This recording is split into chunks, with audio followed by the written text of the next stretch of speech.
I was going to leave the cold of the North. I was going to leave New York City and head south in January of 2022.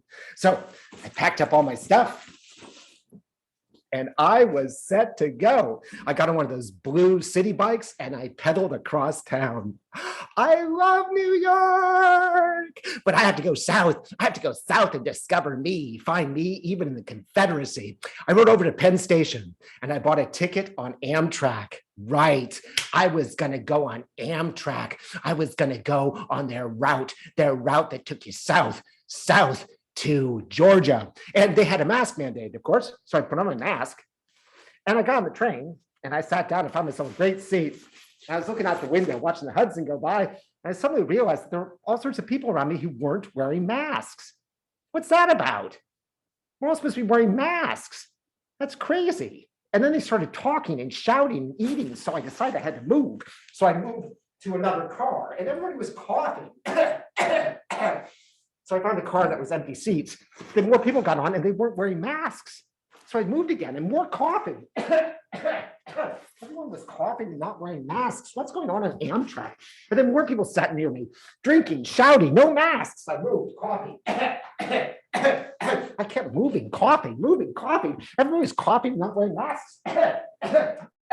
Eating and drinking and coughing and drinking and not wearing masks. I kept moving. I was moving all down the Hudson. I was moving. It was insane. I just kept moving. I didn't know what to do. And finally, I realized I had to get some isolation. I mean, I didn't want to spend the money, but I decided to get one of those couchettes.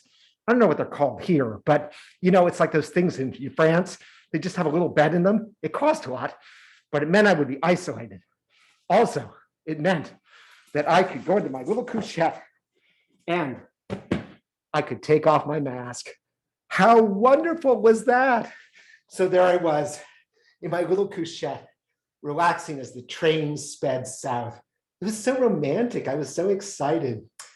And part of this trip would also be a personal archaeology trip. I'll be looking at my history too. It's very important for me to find gay people in all parts of history, right?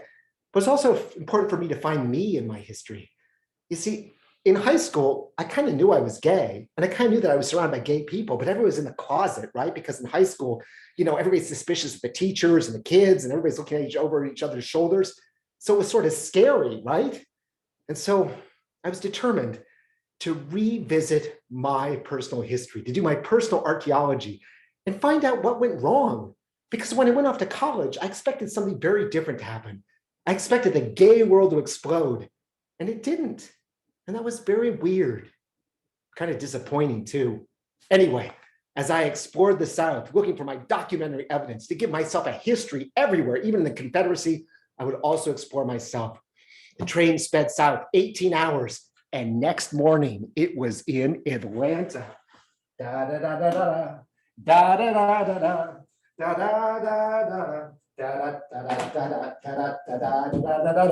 da da da da. Look at that. Yeah, the flag of Georgia. Kind of weird though. I never really looked at it before. It was flying everywhere. And that's actually the Confederate flag. It's the only state that still flies a Confederate flag. I mean, that's basically what the Confederate flag looked like, that shape. Those big thick bars. Well, that's weird. So why Atlanta? Why did I choose Atlanta to go look for gays in the Confederacy?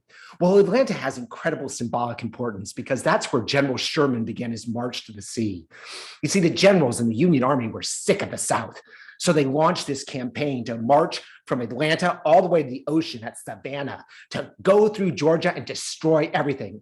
That would teach the South to fight back. They would train the South. They would tell the South that we're not just going to fight your army, we're going to fight you. They tore up railways. They destroyed farms. They destroyed all sorts of ranch animals. They took them with them. They destroyed families, houses. It was a path of destruction through Georgia. So it has great symbolic importance, right? For both the North and the South, this war, this total war waged against the South in Georgia. And that's where I had to find the documentary evidence, the evidence of gays in the Confederacy. So I bought my bike. Well, you got a good one there. Hope you enjoy yourself. What brings you south? A homosexploration. Oh, I didn't even know the gays rode bikes. Well, good luck with that. What's that? You want the oldest gay bar in Atlanta? Well, I think that'd be the Hideaway down in Buckhead. Yeah, you go down there. Oh, you want to find out about the Confederacy's gay past? Well, they might know about that. I think a few of them were born in the Confederacy. Have a nice trip. See you later. So I got on my bike, my brand new used bike, and I rode across Atlanta. I was so excited. I was mobile in the South. This was going to be great. And I got to the Hideaway, right? And he had said to me before I left, "Don't you park your bike." Yeah, Buckhead's a tough neighborhood. Don't you park your bike down there. So I thought, well, okay. So I put 3 locks on it. I'd been sure to buy all the locks he had. And I blocked it up and I went in. I put my mask on, right? I want to obey all the rules in Atlanta.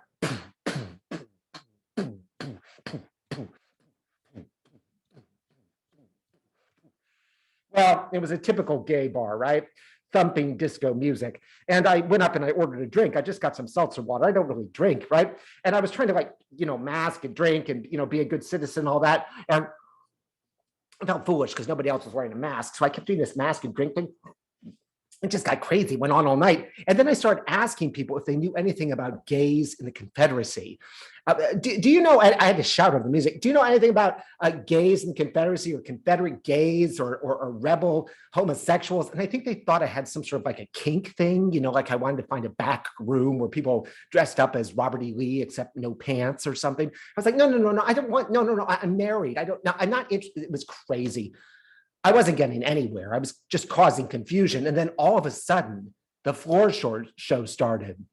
Do your thing on the runway. Woo, woo, woo. Supermodel. Work it, work it. Oh, God. It's just like every other gay bar I'd been to, there was a drag show. It was so disappointing. And suddenly occurred to me, I'd read a couple of gay plays recently that were set in the South. And they always were set in these drag bars in the South. Like that was the big cultural moment in the South. I was so annoyed. I was like, really, is this what we're still doing?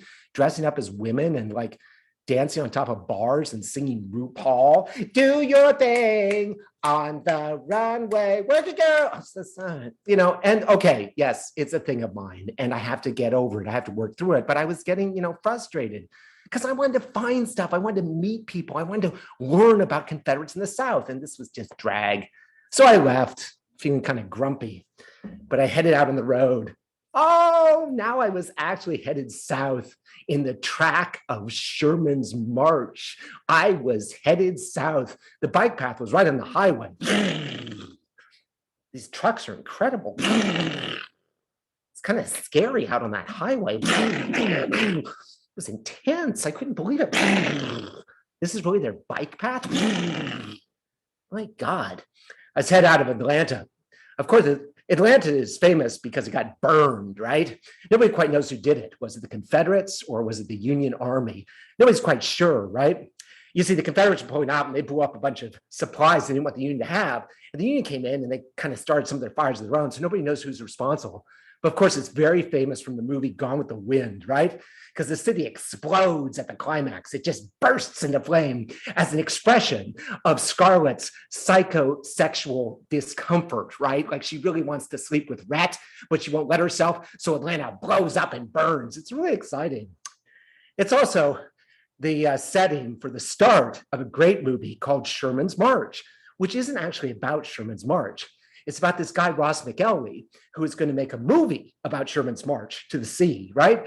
But instead, he made a movie about his sexual conquests in Georgia, right? Following Sherman's March, but he didn't really make any. He was just frustrated the whole time. So it's deeply symbolic. I was getting kind of tired. So I pulled over. That night, I would stay at the Motel 6. I love staying at Motel 6s. They're just perfect. They're very inexpensive and they serve breakfast. And I was thrilled when I walked in and I saw that the proprietress was wearing a mask. Well, of course I'm wearing a mask. It's the mayor's mandate and the governor's. We respect that here at Motel 6. Welcome. Well, what brings you to this part of the South? A homosexploration.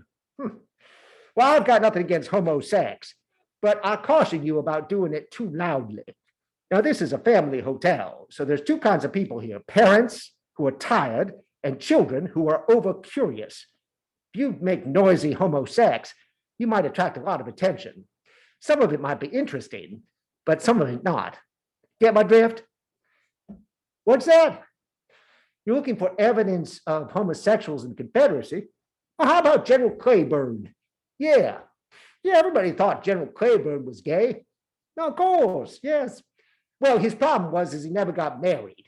Now, marriage always cures you of homo sex. At least that's my theory. I think my husband was having a lot of homo sex, and then we got married and he stopped. That's always the best solution to homo sex. What's that? Oh, and are you married? To a man? Wow. Well, that might work also. Two negatives make a positive. I remember that from my math class. Well, have a nice day. Welcome.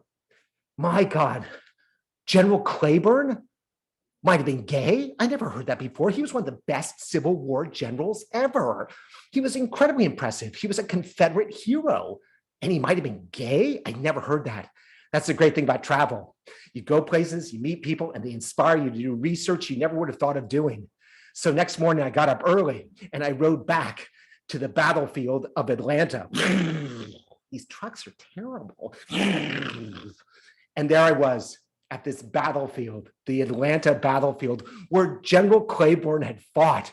And I sat there on the battlefield, and I went on the internet, and I did research. And sure enough, a lot of people thought he was gay. He never married. There's been rumors about him ever since. It's amazing. He seemed to have no interest in women. What's also interesting is his stance on emancipation. He never believed in slavery. He was a Confederate who didn't believe in slavery. But when the war was almost over and the South was losing it miserably in Georgia in 1864, he suggested emancipation. We must emancipate the slaves. We must emancipate them right now. Because, hello, then a lot of the emancipated slaves would serve in the Confederate Army. The problem was the Union Army was twice as big as the Confederate Army. But if they emancipated the slaves and they signed up to defend their homeland, suddenly the South would have an army as big as the North, and they might just win the war. But of course, the generals just listened to him, and they did nothing. Amazing, isn't it? He was becoming my hero. He was great. General Claiborne. He was supposed to get married, right? But he was killed at the Battle of Franklin. So I don't know. Saved from marriage by death. Yeah, marriage, it wouldn't have worked. I have a feeling about this guy. It just would not have worked. I mean, I just had this kind of inkling about him, right? Made me think a lot about my days in college, you know, as I was exposing this gay past in the Confederacy. Where was my gay past? Here's the thing. I went to this huge public school, and I thought it was going to be a big awakening for me. You know, I'd been in high school and I had a great time in drama, but everybody was so closeted because at that time they were like trying to fire gay teachers, and it was just weird. But now I was at the university, this huge public university, and theoretically you couldn't fire anybody for anything. And I thought it would be an explosion of gayness. And in fact, all the faculty were straight and white and male and mean. Oh, they were so mean. These guys were just naughty. I think the problem was they thought that everybody else on the university campus thought that they were gay because they were in the drama department. Hello, they shouldn't have been drama teachers. So they had to like butch it up, you know, as if gay guys can't be butch. It made no sense. But there was one professor that I just adored. I'll use his real name. I use phony names sometimes, but I'll use his because he deserves the credit. And yeah, his name was George House. He was such a good guy. When I arrived on campus, the first play I saw, the first week I was there, he was the star of. It was this great English play by Alan Ayckbourn. And he took his wife's face in his hands and he said, "It's not such a bad face, old sausage." He was great. I loved him in that role. And then I was in a play directed, and his plays were full of all this subtextual homosex. It was like all this bubbling homosexual stuff underneath. It was like trying to force its way up. There were always like topless guys with their breasts hanging out and pointing their nipples at the audience. It was really intense, but it was all below the surface because, of course, he was under a lot of pressure from the faculty. He was in his late 30s, and they hadn't given him tenure. And they were always on his case about stuff. And I think one of the things they were on his case about was he was too gay. So he lived in fear, and it affected him. It affected his behavior. It affected his health. He drank too much. He overate. His clothes didn't fit. He didn't always smell like he was completely bathed. And he did things that just shocked me because it just seemed like he was just like drifting away, like losing touch with stuff. One time I was talking to him and I was so, I loved him so much. And I was so flattered that he was talking to me. And he asked me about a class I was taking with Jerzy Grotowski, of all people. And he wanted to know about it. And I started telling him enthusiastically, my God, I'm talking to this professor that I think is great. And as I was talking, he picked his nose and put it in his mouth. I mean, okay, don't get me wrong. No. Come on. I come from a long history of nose pickers. Okay, we go way back, right? My father, my brother. I mean, okay. I mean, I'm not making a judgment here, but we were like, I was raised to like do it discreetly. I just sort of intuited. You weren't supposed to be caught doing it. You were supposed to sneak it once in a while, right? And if you are caught, you're supposed to act like, oh, I was just like, brushing my upper lip, or smoothing my eyebrows, or just something in the general area of your nose. You were supposed to like act like I wasn't doing this disgusting thing, right? He hadn't learned that, or he'd forgotten it, or he just didn't care, or he didn't even know what he was doing. He just, it was kind of pathetic. I felt sorry for him. Me feeling sorry for a teacher. Another one of my favorite people at the department was a guy named Doug. Oh, he was great. He was such a good actor and such a good guy. And I had sort of a sense that he was gay, but like George, he was so closeted. And Doug was in this play by Athol Fugard, right? And he had this great South African accent, and he was talking about apartheid on the stage, and it must be eliminated. It is a sin and evil. And it was so rich and believable. I loved his acting. And he was in an improv class with me. And, all of us, we would do these improvs. They're always about comic stuff or sort of silly stuff. And Doug would come on stage. He would take your hand and he would say something to you like, I have AIDS. I'm dying. What? It was great. He was always cutting through all the nonsense and talking about things that nobody talked about. This was a drama department and nobody was talking about AIDS or anything gay. And at the end of the improv, when they had the feedback session, people would raise their hands and they'd be like, I thought it was a little bit of a downer when you brought up AIDS. I just think that's really negative. I'm like, what? It was great. Doug was wonderful. And, I think he kind of flirted with me a few times in the middle of an improv, right? I was doing this improv, just being silly. And he suddenly looked at me and started saying things. I thought, my God, this is happening in front of an audience. And I was too wigged out. I didn't know where I'd fit in this department with so many people who were closety. I was so fear of judgment. So I made a judgment myself. And I didn't go with the improv. He was giving me a lead. In improv, you're always supposed to say yes. I said, no, not interested. It was weird. It was sad because that was my first year there. And I thought, wow, I haven't found anything gay. At this ginormous public university, I didn't find anything gay. Well, I was writing to the next Motel 6, and oh my God, I had to solve this truck problem. I couldn't ride on the highways anymore. So the next day, I turned off the highway onto a back road. Oh, it was so much more pleasant. I loved it. And I rode to a little city called Vidalia on the Ogeechee River. It was wonderful. It was like a perfect southern town, almost like a cross in the streets, right? It had all those huge trees with the Spanish moss, and there was the sound of crickets. And I could just imagine that cotton fields. And there were two huge plantation houses. And I had a date to Zoom with a friend of mine, an actor in New York City. So I Zoomed her. And we got on together. And I said, guess where I am? You'll never guess. You've never heard of this place, Vidalia, Georgia. And she said, I have heard of that. Yeah, I've heard of that. Yeah, I've heard of Vidalia. You've heard of Vidalia? How? I was in a play that was set in Vidalia. Yeah, it was at the Public Theater. It was by Thomas Babe, and it's called Rebel Women. Yeah, it's a fascinating play.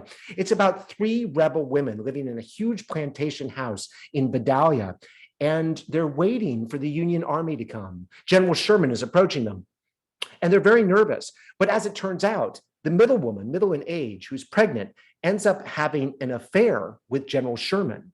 And my character, who was the young one, I end up having an affair with a Union officer. It was really interesting. Two of my co-stars were Mandy Patinkin and Peter Weller. It's fascinating. What? I couldn't even believe it. This is travel. You go somewhere, you see something, you talk to somebody, and suddenly a whole world opens up. So I looked this play up on the internet, and of course, I couldn't get a copy of it. It was like buried in some database that was only for academics or rich actors. How many of them are those people? Yeah, right. And I'm like looking. I couldn't find a copy. I mean, they would send me a copy in the mail for $47, but I found some reviews of it and some fragments, and it was amazing. I figured out what it was all about, and I couldn't believe how wonderful this was. It was written in 1976, and basically it was Chekhov's Three Sisters. It was about three women, and an army comes to town and changes everything. And it's fascinating because, of course, in Chekhov, there's all these romances. Well, in Rebel Women, this play set in Vidalia, there are all these romances. First, there's the romance of the woman who's pregnant and married. She has a romance with General Sherman, right? This Southern belle with General Sherman.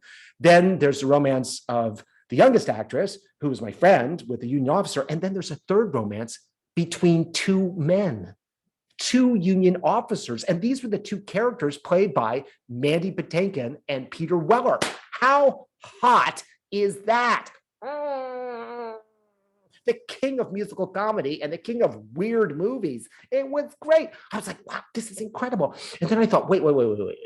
I have not looked for union gayness online. So I immediately typed in, and there was evidence. There was evidence from the Civil War era of homosexuality in the Union Army. It was incredible. I found this letter that this guy wrote to his wife. It was written after a big dance that they had. And he was talking about the dance. This is what he said. For ladies, we had boys in ladies' clothes. I guess some of them did get laid with. I know I slept with mine. What? He writes home to his wife that he slept with a boy in drag? Talk about permissiveness. Incredible.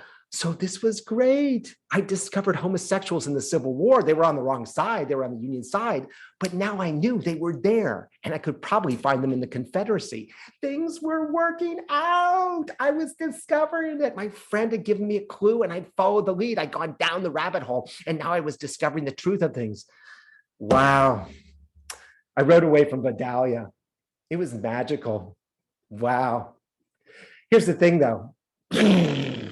Even on that little dirt road, there were cars. In Georgia, they seemed to hate bicyclists. Or maybe they knew I was one of the gays on a bike. I had to do something.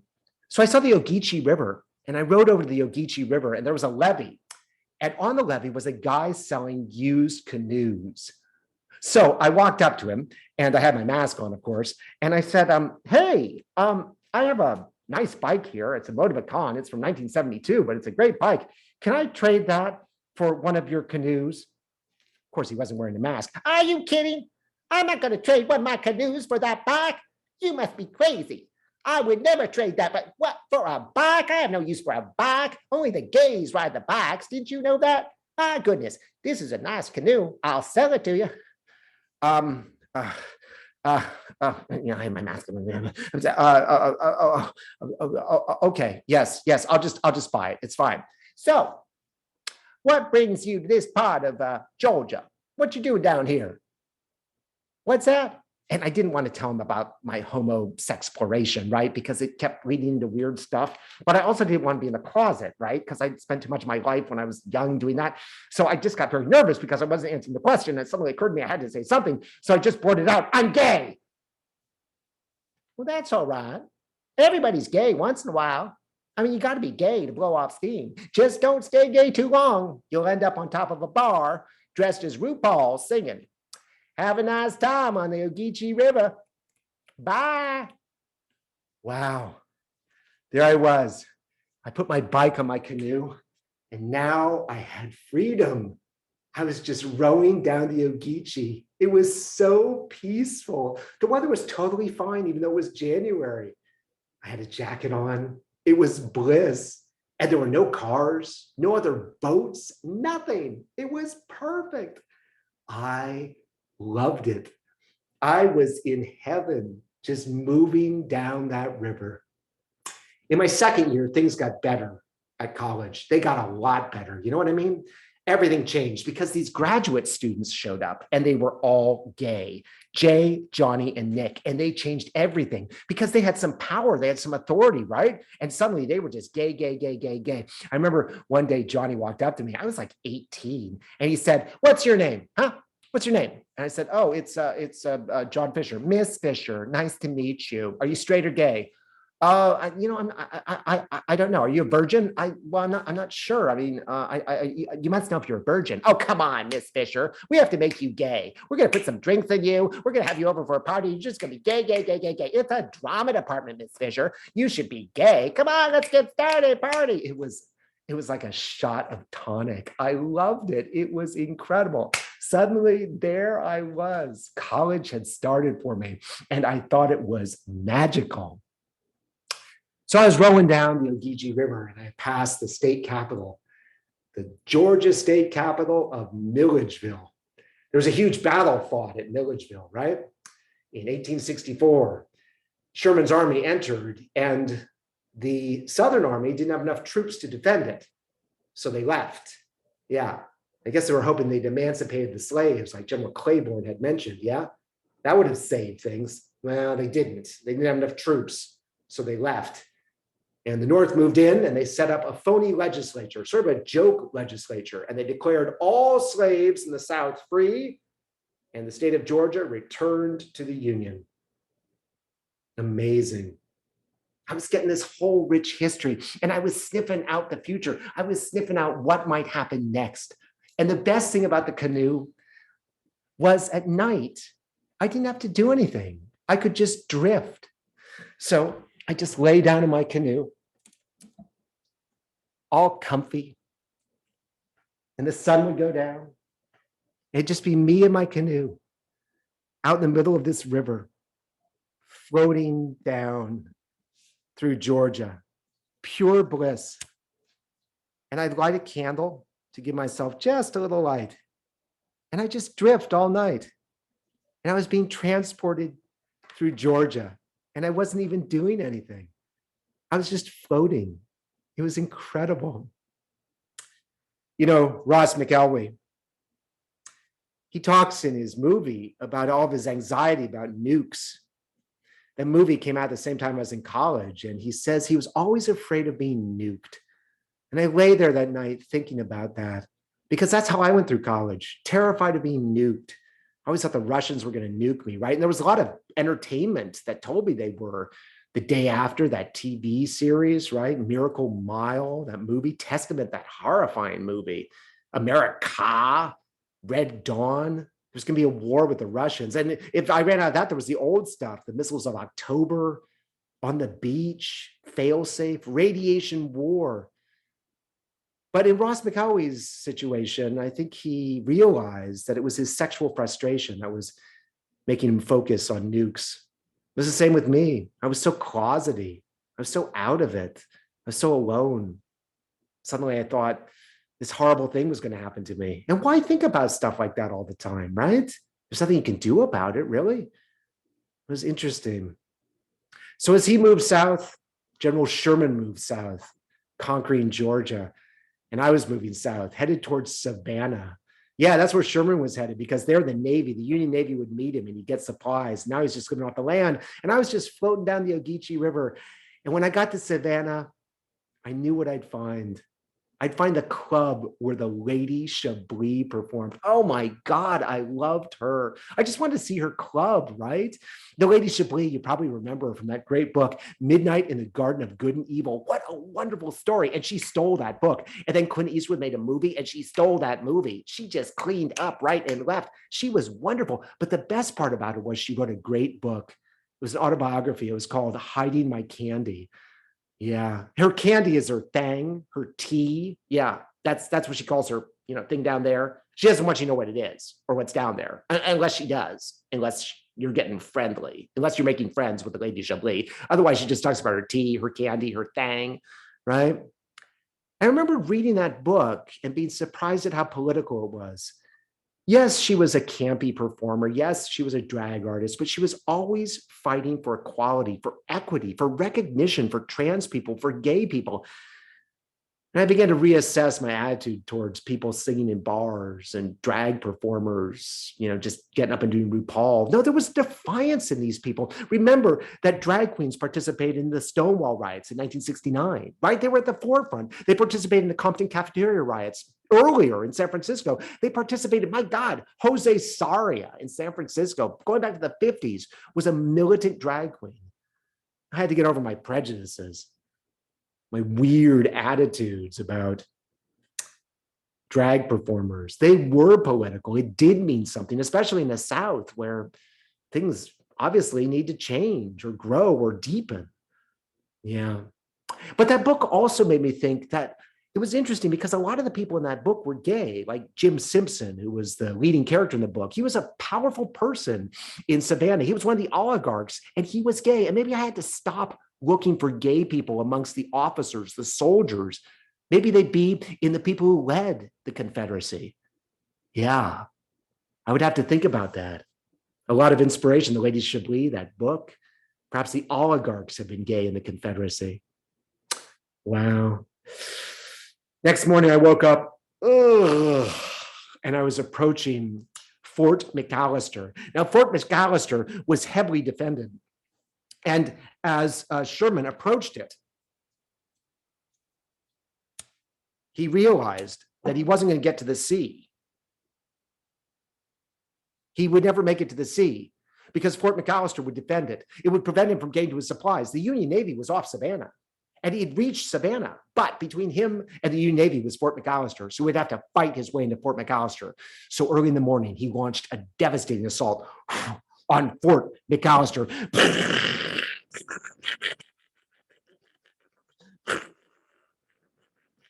And his men stormed the heights. Ah! Ah! Ah! Ah!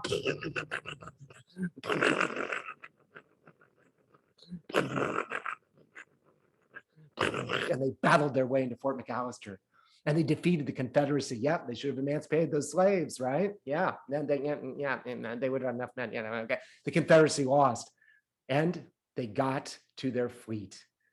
He'd done it. He had done it. He had taken Georgia. He had destroyed it. Total warfare, cruel but necessary, right? In his view, war is hell. Like me on that highway with my bike being attacked by trucks. Yeah, war is hell. Biking was hell in Georgia.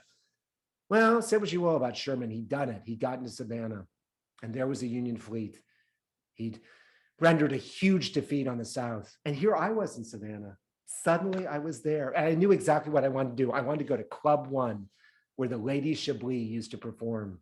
Yeah, she's no longer with us. She died in 2016 at the age of 59. Sad. But I would go to her club and I would talk to people and I would ask them if they knew, because people would inspire me. So I walked in, I entered with my mask, but at this point I kind of, figured, well, it's a bar. So, I have to drink. So I walked up to the bar, and there was a very interesting looking gentleman sitting at the bar. And I walked right up to him. I said, "Hi, how are you?" "I'm fine, sir. Welcome. Would you like a mint julep?" "No." "Seltzer water?" "My goodness. Things have not changed up north, have they?" He's like a character out of Tennessee Williams or William Faulkner. It was wonderful. So I just dove right in. I said, "So what do you know about gays in the Confederacy? Were there homosexuals in the Confederacy?" "My goodness, there have been homosexuals everywhere, sir. As you can well imagine, what would this world be without homosexuals? They're more important than heterosexuals. I can't quite explain that, but it makes sense to me." Okay, but do you have any examples? I mean, actually, right now, what I'm looking for is people like General Claiborne. I'm looking for people who are powerful. Powerful, sir. One of the most important men in the South before the Civil War, during the Civil War, after the Civil War, was a homosexual. His name was Jim Hammond. He was a senator, a congressman. He was governor of the state. And he was one of the great apologists for slavery. An evil man, but gay nonetheless. How can I find out about him? Where is there stuff about him? An academic up north, a man in New York City named Martin Duberman, wrote an interesting article about him, an academic article called "Writhing Bedfellows." It's a collection of his letters between him and his boyfriend, Jeffrey Withers. Now, Jeffrey Withers was a judge for the Court of Appeals. There you go. That I cannot do better. Well, thank you, sir. That is wonderful. It's wonderful. Yes. Now, perhaps you'd like to come by my apartment and do a little personal research. Maybe we could get to know each other better. Cement North-South relations. No, sorry, I'm married. Yeah, sorry. Oh, you're married. Well, whoop-de-doo. Congratulations. No, I didn't know. It's fine. I don't want to impugn your domesticity. I imagine you've got hundreds of children. No, I'm gay married. Oh, gay married. Well, what a concept. Congratulations, sir. Whoop-de-doo, whoop-de-doo. The fireworks are exploding. Blah, blah, blah, blah, blah. Yeah, everybody around for the gay married from up north. I thought, oh, God, he's just a bitchy queen. I was loving this guy, and he just turned out to be a bitchy queen, so I just laughed. I was so annoyed. You see, that's what happened in college. In my third year, all those wonderful gay guys who showed up just turned out to be bitchy queens. And they were always coming at me and saying, are you gay yet? We need to make you gay. Come on, come over here and be gay. Come on, we're going to get you drunk and we're going to have a party. And I was like, I didn't trust them because I just thought they were like nasty. And here's this guy now bitching me out because I just, you know what? I had to stop being so judgmental. If you're going to go into a bar, you should like figure out how to negotiate things, right? Okay. So I went back in. I said, excuse me, sir, I apologize. Can I buy you a drink? And can you just sort of, I don't know, tell me a little bit more about gays and the Confederacy? Sir, I would love to have a drink with you. And I did not mean to make fun of you as a gay married. It was strictly jealousy, sir. I've been married 6 times and never to a woman. But I've been happy. Now I'm alone and desperate, and I turn into a bitchy bitch. But that is no excuse, sir. I would love to share a drink with you. And I will try my best to be civil, for I'm a Southern gentleman. Now, let me tell you about my gay service in the military. I was in World War II, an important war. I fought for the right cause. The Confederates are still the best fighters. Now we just fight for the right things. Thank you. This sounds wonderful.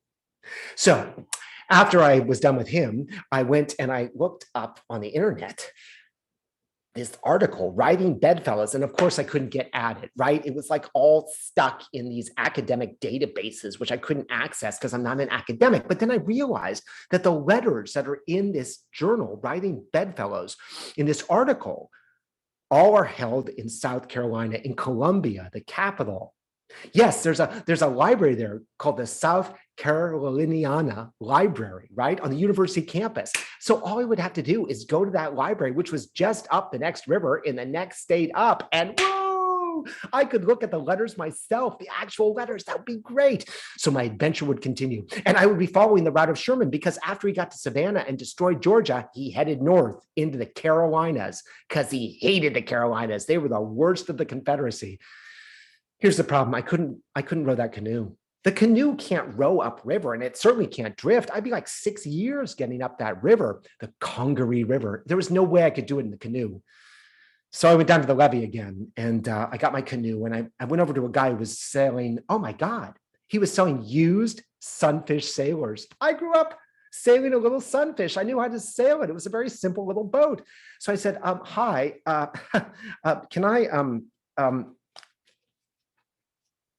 can I trade my canoe for one of your sunfish? I would never trade one of my sunfishes for a canoe. It is not possible. Oh, then how much does it cost? The price is on it. It is reasonable. What do you intend to do? You're going to South Carolina. Why? Homosexploration. Sure, I know what that is. I've been eating Mexican food my whole life. I love it. Enjoy your visit to South Carolina, sir. Well, so I traded in my canoe for a sunfish sailor. I loved it.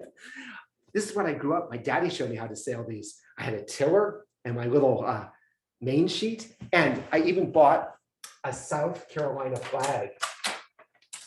I had camouflage. Isn't that the cutest flag? It doesn't look like a Confederate flag anyway. I mean, it might mean something really evil, but I don't want to know. At least it doesn't look like a Confederate flag. So there I was, sailing up the Congaree River. Oh, it's great. I was catching the wind and making good time.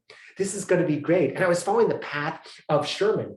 You know, Sherman, he entered the Carolinas because he hated the Carolinas. That's where the Civil War started, all those evil Carolinas, the hotbed of the South, right? I mean, they fought in the Revolutionary War, but by the time the Civil War floated around, they just got everybody riled. They dragged all these good states into it, right? And he hated the Carolinas, so he was going to show them. And if he was bad in Georgia, he was even worse in the Carolinas. And I was headed to the capital, to Columbia. It was great. I was out sailing. It was magical. And I was going to find all out about Jim Hammond and Jeffrey Withers, those writhing bedfellows. And there were all these little sailboats around me. It was so wonderful just to be out on the Congaree River, headed towards Columbia, South Carolina.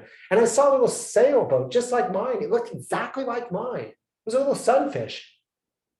And I think I knew the person who was sailing it. My God, it was the Lady Chablis sailing a boat, that gorgeous trans performer. Look at her. She looked great. And she was smiling at me. It was a vision. She'd come from wherever she'd gone to appear to me, to send me a signal, and she blew me a kiss. So I blew one back, and we ended up blowing kisses to each other. And then she got a little naughty. So I felt like I should get naughty back, even though, you know, I mean, I felt like I could do that because she was just a vision, right? She wasn't real. And then she disappeared. Of course, a bunch of people saw me. It was totally embarrassing. But anyway, it's like, why did the Lady Chablis appear to me as a vision? And then it occurred to me, I had read about a play. It was called Sugar in Our Wounds. And it was about two enslaved men during the Civil War who found each other and had a gay romance. And then I remember reading about a book called The Prophets, which was the same story. I mean, these were enslaved people during the Civil War in the South, right? Men who'd found each other. And I thought, oh my God, my race bias has had me thinking only about soldiers and, you know, mayors and governors and things like that, white people.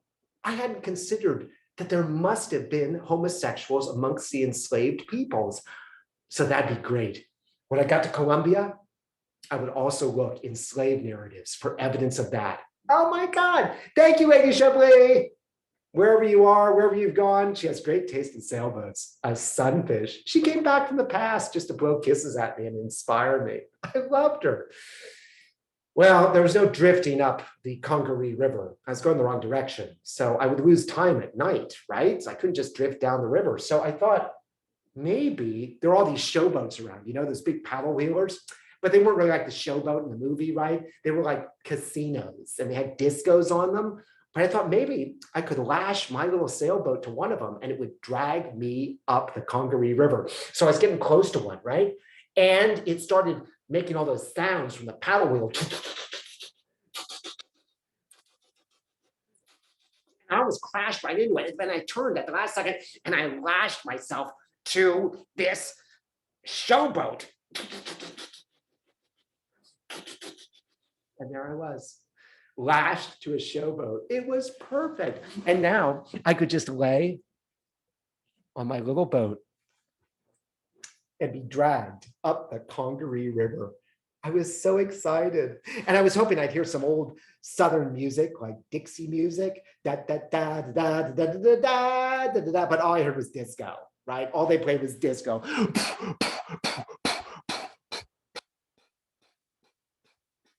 This is gay disco, right? So I was happy. I mean, the gays have been accepted, right? Ooh, I even have a pillow. I saved my pillow. And so there I was, being dragged up the Congaree River. I was so happy. Soon I would be in Columbia. Next morning, there I was in Columbia. I unlashed myself and I drifted over to the levee. And there I was. I'd arrived in Columbia, the capital of South Carolina. It's a sad city because there's nothing that old, right? Nothing predates the Civil War because Sherman burned everything. He was so angry at the people in Columbia. He hated them. So he burned that city to the ground. Everything is après bellum, not antebellum, après, right? It's sad. I mean, there's nice old buildings and it's a lively town. And I was walking through it and it looked pretty good, but nothing old. See, Sherman was bitter. He was so angry. So he destroyed Columbia as a lesson to the South. If they kept fighting, if they kept resisting him, he would destroy every state. And he was headed for Virginia. And sure enough, his behavior inspired the South to surrender. I was headed towards the South Caroliniana Library. I was told it looked like a plantation, and there it was in front of me. My God, it looked exactly like a plantation. And I looked up online quickly, and it was built in 1840. It was actually older than the war. Sherman had not burned it. Well, he showed some taste, right? He protected the books. So I went in, and I walked up to the librarian, who was very correct, wearing a mask. So we're both wearing masks. And I said, hi, I'm interested in slave narratives, any slave narrative that has anything to do with homosexuality, any references to homosexuality. And what do you intend to do with it? Nothing. I'm just going to read it. If you want to publish anything from it, you're going to have to ask permission. Well, I'm not going to publish anything. I'm just going to, if you want to do anything with it, like refer to it in some movie or presentation, you're going to have to ask permission. I just want to read it. I'm just interested for personal reasons. Very well. I'll give you the most interesting one. This one, I think you'll find very illuminating. It's called The Interesting Narrative of the Life of Olaudah Equiano. It's about his passage from Africa as a newly kidnapped slave. Be careful with it. That's very old. I took it over to a table and I was reading it. It was fascinating. He'd been abducted from Africa to be a slave in the United States. And on his way over, a white officer on the ship messed with me. It actually said that. He messed with him. And then that white officer became very attached to me. But he wasn't interested in the white officer. He grew very fond of another white officer. And they laid in each other's arms and bosoms. What? There it was, right there. My God, incredible. And I was like reading this, fascinated. And somebody else at my table leaned over and said, are you looking for slave narratives? Slave narratives that have homosexuality in them? And I was like, yeah, I've got the most interesting. Yeah, I know that one. You don't have to look at those old narratives. It's in Frederick Douglass. It's in one of his books. Frederick Douglass? Everybody reads that book. I've never heard that. Yeah, just go over and get off the shelf. You don't have to ask that person. Go get off the shelf. It's in Frederick Douglass. So I went and got a Frederick Douglass off the shelf. My Bondage and My Freedom, the book was called. And in it, he talks about male enslaved men who enjoyed intimacy, and this is a quote, without apprehension or fear of exposure. Incredible, in Frederick Douglass. And I never heard that anybody had said that. Wow. I went back up because I wanted to get the book about Jeffrey Withers and Jim Hammond, right? The judge and the governor. And I said, do you have the Jeffrey Withers, Jim Hammond correspondence? What are you going to do with it? Nothing. I just want to read it. You'll have to get permission if you want to quote it. I'm not going to quote it, and the permission will probably be denied. You see, his relatives are still alive. I'm not going to impugn his relatives, please. If you do anything with it, put it in a movie or something, you're going to have to get permission. It'll be not. I'm not going to. I'm just interested. Okay. They gave it to me, and I went and read it. Oh my God! Listen to this. This is what Jeffrey Withers wrote to Jim Hammond before the Civil War. Your long fleshen pole, the exquisite touches of which I have often had the honor of feeling. My goodness. The crushing force of your battering ram. With great respect, I am your old stud. Oh my God, that is hot. I had no idea things would be this good.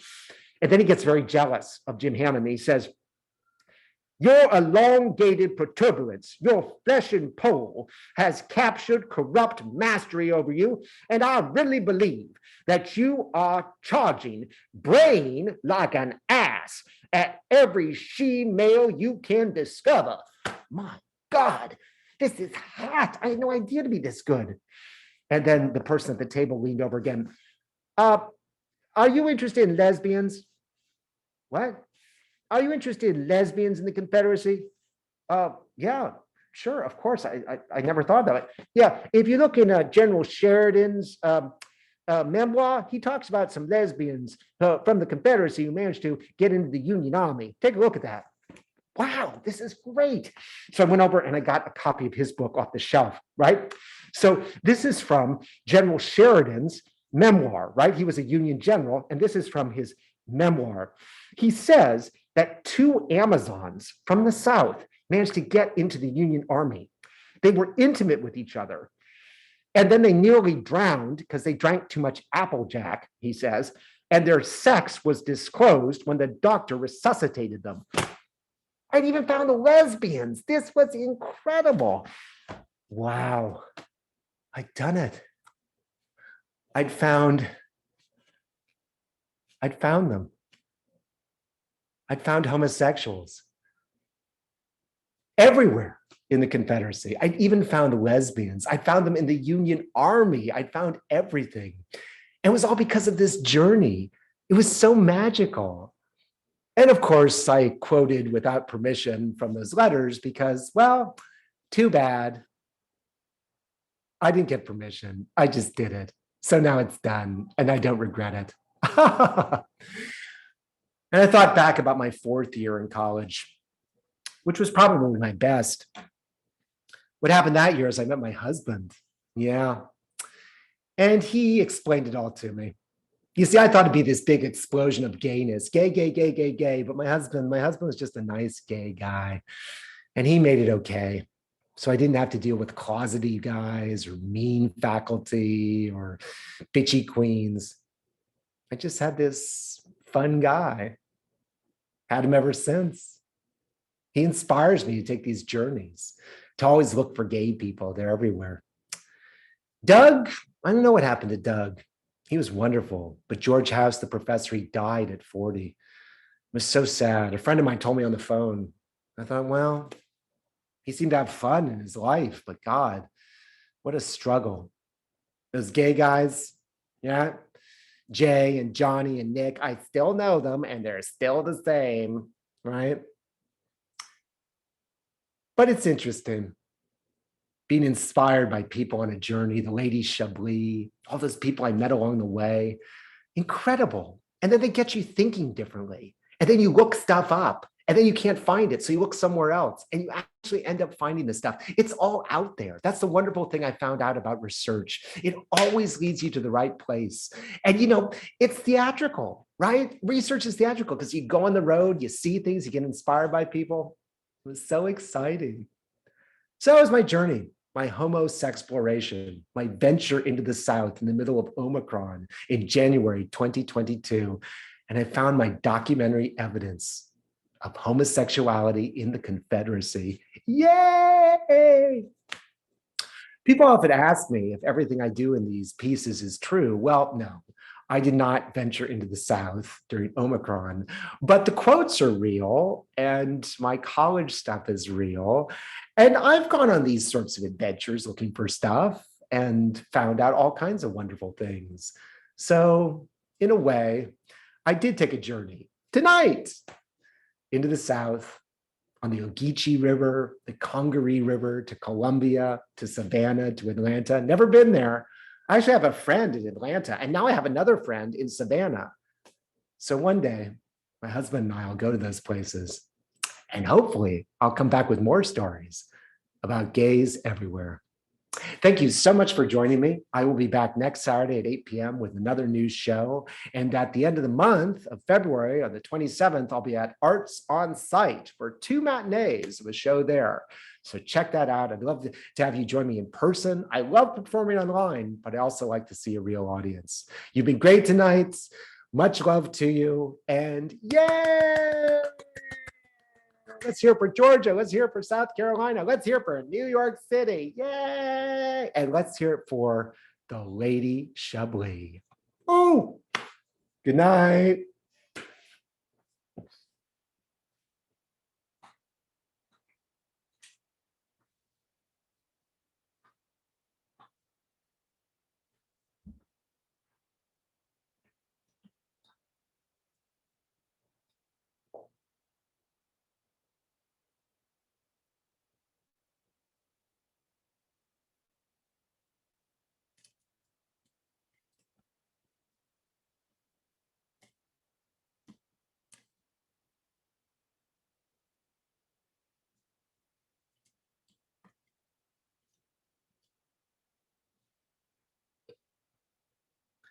Da da da da da da da da da da da da da da da da. Dun, dun, dun, dun, dun, dun. Da, da, da, da, da, da. Da, da, da, da, da. Da, da, da, da, da, da.